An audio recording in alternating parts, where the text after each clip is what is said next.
A Child's Question and a Veteran's Tale. The Korean War and the Chinese Volunteers in the United States. A young child watched a Chinese military parade on television and posed a soul-searching question to his retired grandfather, Grandpa. "We were so powerful back then. Why did we lose to China?" The American veteran fell silent for a long time before slowly recounting a story buried for half a century, before clashing with the Chinese army. American soldiers, from top brass to enlisted men, dismissed the Chinese as insignificant. Douglas MacArthur confidently predicted the war would end by Christmas, and the troops believed the Chinese army was no match for them. Quick victory was assured. But after facing the Chinese People's Volunteer Army, every day on the Korean battlefield felt like their last. Fear and death loomed over them, leaving scars that lingered long after the war. Major General Edward Almond, who once mocked the Chinese as laundrymen, believed defeating them would be as easy as crushing ants. But after the Battle of Chosin Reservoir, his 7,031st Regimental legendary unit, dubbed the Polar Bear Regiment, for its exploits in World War I, was completely annihilated by the volunteers. From then on, Almond never again called Chinese soldiers laundrymen. The very mention of the volunteer army struck deep fear in his heart. Years after the war, officers from the U.S. 1st Marine Division still trembled when recalling the desperate charges of Chinese soldiers through ice and snow. Those images became a lifelong nightmare for every Marine.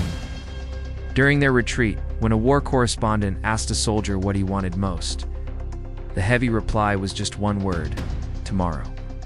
90 years old, American veteran Bolden often tells his grandchildren, in this lifetime, never make an enemy of the Chinese, especially their soldiers.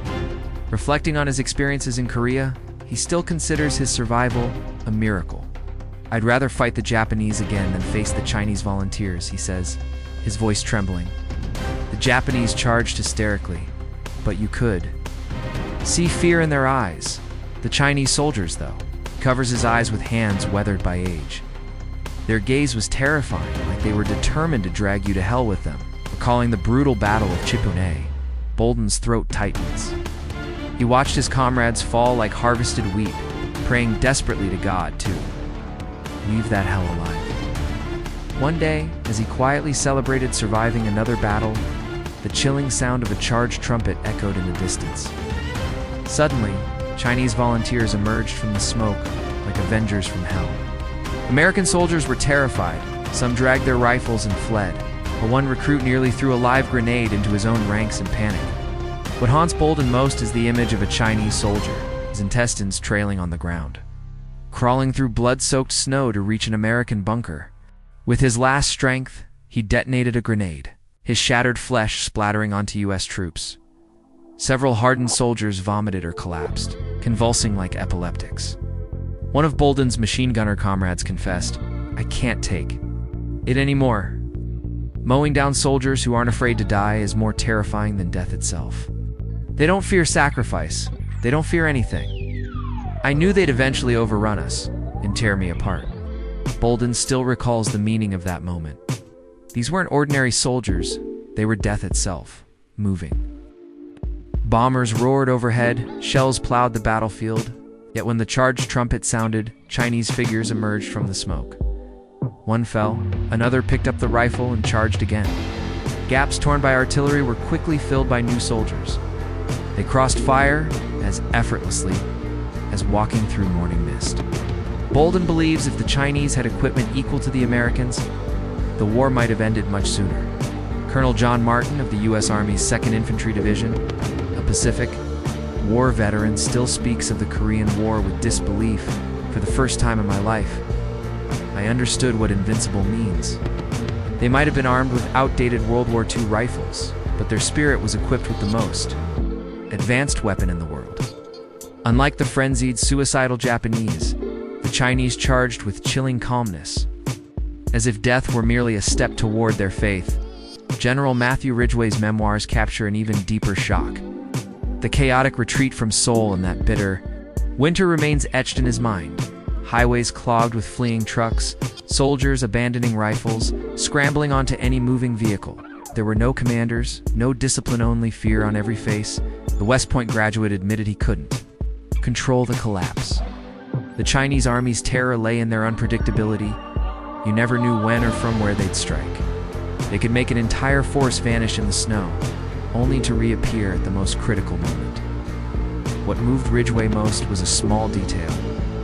When his staff reported that the volunteers were sharing their scarce rations with American POWs, he stared at the map in silence.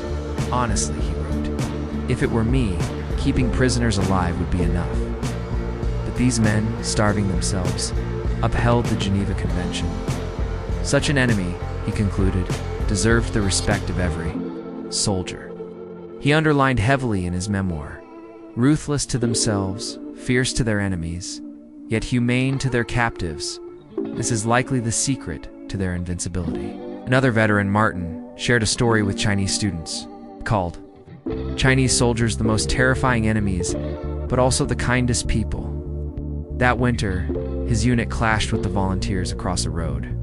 After heavy losses, as they prepared to retreat, a sentry shouted, "The Chinese are surrendering." The words stunned everyone. It seemed impossible. Martin still recalls his company commander's disbelief. They don't pursue us. And now they're surrendering? Peering from a hill, they saw two bloodied Chinese soldiers limping forward. One waving a white flag, carrying a stretcher with a missing American soldier. Cautiously, American troops approached. One Chinese soldier, in broken English, said, "We bring wounded. He's too hurt, maybe you can save him." Martin and his comrades were dumbfounded. These were soldiers they'd given up for dead, yet the Chinese had treated them. As the Americans accepted the wounded, more Chinese soldiers, also injured, brought additional stretchers, all carrying American casualties. They gently placed the wounded before the Americans and said, "We're not the Japanese. We don't mistreat prisoners."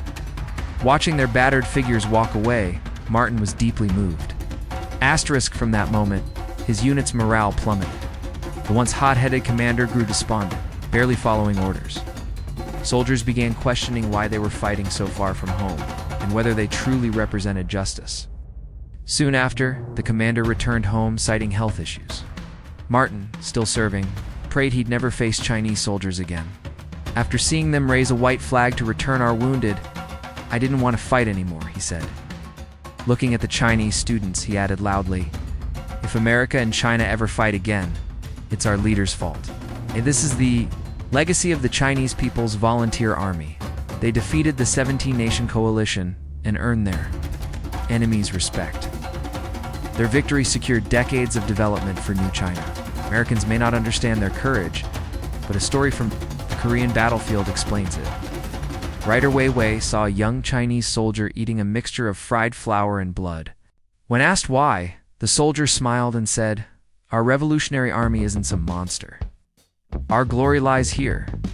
I eat snow so the people of our motherland don't have to. They can sit in warm homes, sip tea by the stove, and eat whatever they want. In today's world of constant conflict, no one dares challenge China." This was the dream those soldiers fought for, and today's China has the strength and confidence to stand tall. Look at the global landscape. Aside from short-sighted nations like Lithuania and Israel, countries are racing to align with China. Saudi Arabia has made Chinese a compulsory subject in schools. Pakistan offers exclusive green channels for Chinese citizens, envied by other foreign visitors. In Serbia, Chinese flags fly high, creating a unique sight. Syria's president has said a strong China keeps smaller nations safe. Russia goes further.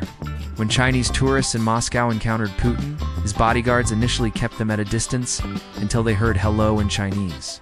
Realizing they were Chinese, the guards stepped aside, and Putin even invited Chinese children for photos.